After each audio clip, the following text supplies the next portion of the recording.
আমাদের মা, গণতন্ত্রের মা, এদেশের অভিসংবাদিত নেত্রী, আমাদের প্রাণের চেয়ে প্রিয় নেত্রী দেশনেত্রী বেগম খালেদা জিয়ার নিঃশর্ত মুক্তি, সুচিকিৎসার দাবিতে আজকে এই বিভাগীয় সমাবেশের শ্রদ্ধেয় সভাপতি, ময়মনসিংহ মহানগর বিএনপির শ্রদ্ধেয় আহ্বায়ক, আমাদের সকলের শ্রদ্ধেয় মুরব্বী অধ্যাপক শফিকুল ইসলাম, বৃহত্তর ময়মনসিংহের কৃতি সন্তান, শ্রমিকদের অধিকার প্রতিষ্ঠার পরিধা, আন্তর্জাতিক খ্যাতি, আমাদের সর্বজনের শ্রদ্ধেয় প্রমুখ জনাব নজরুল ইসলাম খান, সম্মানিত বিশেষ চেয়ারম্যান বিশিষ্ট ব্যবসায়ী আব্দুল আওয়াল মিন্টু, আজকের এই সমাবেশের বিশেষ অতিথি যার নেতৃত্বে গত কয়েকদিন আমরা ময়মনসিংহ মহানগর, দক্ষিণ জেলা, উত্তর জেলার বিভিন্ন অঙ্গ সহযোগী সংগঠনের নেতৃবৃন্দকে নিয়ে এই সমাবেশ সফল করার জন্য অক্লান্ত পরিশ্রম করেছি।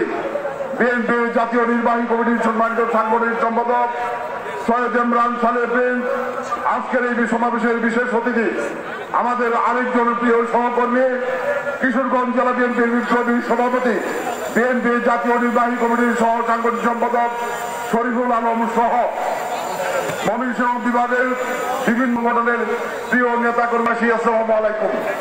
বক্তৃতা দেওয়ার সুযোগ নাই আমাদের, আমি দুটি কথা বলবো।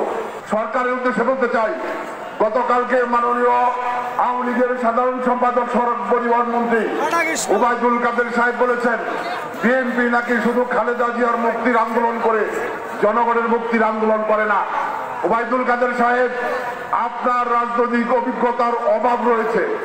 বেগম খালেদা জিয়া শুধুমাত্র এই দেশের নাগরিক না, বেগম খালেদা চেয়ারপারসন না, বেগম খালেদা জিয়া 1971 সালে মহান মুক্তিযুদ্ধের সময় ওই ক্যান্টনমেন্টের বাসায় গৃহবন্দী থেকেও তার 2 নাবালক সন্তানকে আগলে রেখে এই দেশের মানুষকে মুক্তিযুদ্ধের প্রেরণা জুগিয়ে গিয়েছেন, মানুষকে মুক্তিযুদ্ধের উৎসাহ জুগিয়ে গেছেন।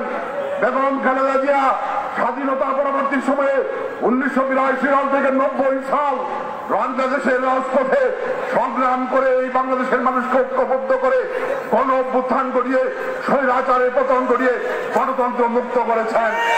এবং খালেদা জিয়া আজকে দীর্ঘ 15 বছর নিজের জীবন মৃত্যুর সন্ধি করে এদেশের গণতন্ত্র মুক্তির সংগ্রাম চালিয়ে যাচ্ছেন। গত কয়েকদিন যাবৎ ঢাকার এমআরকের হাসপাতালে মৃত্যুর সাথে পাঞ্জা লড়ছে, তারপরেও এই নির্যাতিত নিষ্পেষিত মানুষের মুক্তি। আজকে বেগম খালেদা জিয়ার মুক্তি মানেই বাংলাদেশের গণতন্ত্র মাকামা মুক্তিকামী মানুষের মুক্তি, গণতন্ত্রের মুক্তি। আজকে বেগম খালেদা জিয়ার মুক্তি মানেই বাংলাদেশের স্বাধীনতা, সার্বভৌমত্বের মুক্তি। কাজেই এদিকে খাটো করে দেখার কোন সুযোগ আছে বলে আমরা মনে করি না। সরকার চিনতে পারেন নাই বেগম খালেদা জিয়াকে। বিএনপির নেতৃবৃন্দের উদ্দেশ্যে বলতে চাই, ওই যে ভদ্রলোকের ঘরে চোর এসেছে, বালিশের নিচ থেকে চাবি নিয়েছে, আলমারি খুলেছে, টাকা নিয়েছে, চলে গিয়েছে, জিজ্ঞাসা করলে বলে চোরের আক্কেল দেখলাম। আমরা বিএনপি বোধহয় বেগম খালেদা জিয়ার এই রূপ নিয়ে আমরা সরকারের আক্কেল দেখছি। বেগম খালেদা জিয়ার বিরুদ্ধে মিথ্যে মামলা দেওয়া হয়েছে, আমরা কোন আন্দোলনে যাই নাই। বেগম খালেদা জিয়াকে মিথ্যে আদালত বসে সাজা দেওয়া হয়েছে, আমরা বিক্ষোভ করেছি, অনশন করেছি। বেগম খালেদা জিয়াকে জেল খাটানো হয়েছে, আমরা অনশন করেছি।